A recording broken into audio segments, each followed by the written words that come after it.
the other comment I had in questions had to do with the Domestic Energy and Jobs Act, that's 76. And Domestic energy, is this the fracking one? yes, it is. Okay. And there were some components that were initially included in that were pretty damaging environmentally. Mm-hmm. And even what got passed still included some things that we, and not only myself, but from other organizations are a little concerned about.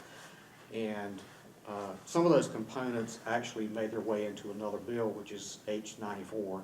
This is the regulatory bill, right? The regulatory bill, No, maybe not. I don't have a number for that one. All right, I'll Sorry look about it up. that, but 94 didn't make it out of committee. Right. 94 is the one that a lot of us had a problem with because of what they were doing with transparency regarding the chemicals that they were utilizing in the wells. That's right. Right. In fact, next week, the Mining and Energy Commission is going to vote on that. Right. Probably. So I guess from our position, we're not convinced that fracking really is all it's supposed to be in North Carolina. We don't, of course, nobody really knows Right. what's there, but based on what a lot of the USGS estimates are, there's not a lot of gas there.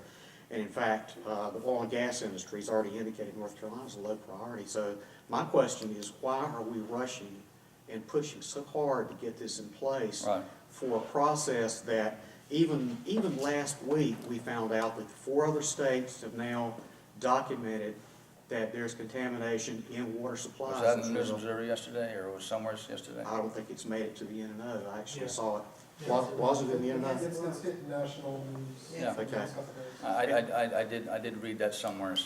I don't know how else, but I usually monitor that pretty closely. Right.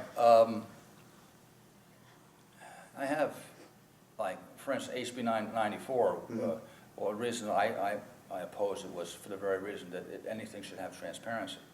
I agree with people saying, well, I don't want to let them know what the recipe is, but I'll let them know what the various different chemicals are. Okay, I'm okay with that. But you have to have that transparency.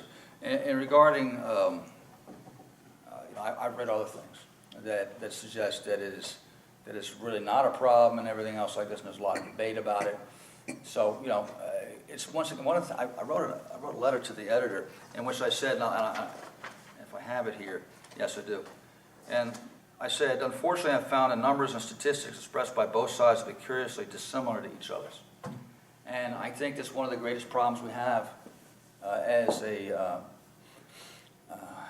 political culture, as an entity. And if you're going to govern the people, you have to have a baseline of truth and fact that everybody agrees that they're going to live with.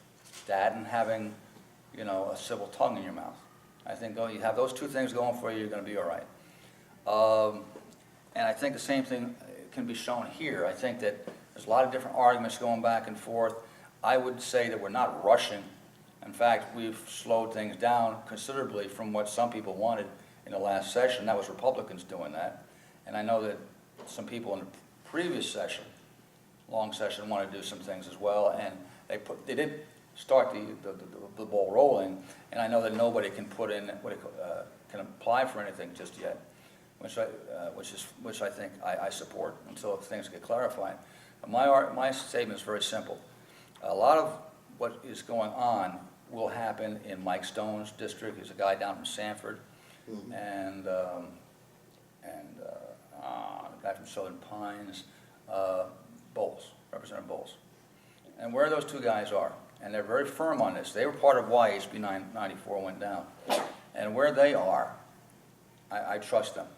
That's where I'll be. I understand what a lot of people see. I understand their feeling. I think this should be considered. They're a stakeholder. They got a right. We should listen to them and make some adjustments when possible. I agree with you. I agree with your statement that there probably isn't as much as, say, for instance, Pennsylvania or the back in oil field or whatever it might be. But I actually think that if my guess is right, you'll see offshore before you see fracking, is my guess. But that's just instinct. It's not because somebody whispered anything in my ear. It's just... Well, obviously, you're right. There are a lot of facts out there, and some of the facts are maybe not accurate. Right. we have tried to collect the best information we could come up with, and we tend to discard a lot of the questionable material, but everything that we've come up with so far, and I'd be happy to share with you everything we've come up with as well, along with a few of the other groups that are fairly reputable. Always happy to hear.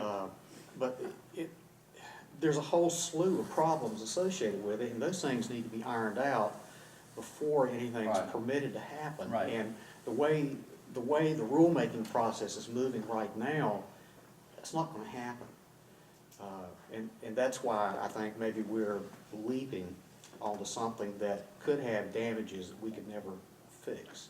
I mean, thinking back to the Falls in the Jordan thing, when those reservoirs were constructed, it was pretty much known they would be eutrophic very quickly, Right. and there'd be nutrient problems. Probably couldn't have been avoided, but fracking is something that we can avoid. And if you look at what's happened in some of the other states and some of the material that's come out of there that can be documented, it raises the question as to whether we want that in this state or not. Right. And I think you and your colleagues need to take a real strong look at that before we just jump right I in can there. assure you that internally, the caucus has that same position, that it wants to move forward carefully, thoughtfully. It wants to move forward. I'm gonna make no bones about it. The Republicans are for fracking, and if you can do it in the right way, they'll have my vote. I'll tell you that right off the bat. But I don't want to just allow anything to happen, and I want it done the right way. Which, of course, is once again why HB 94 never made it out of committee, because they knew in caucus it wasn't going anywhere. Thank you for that. You know, we can work together. We can find ways to mitigate and that sort of thing.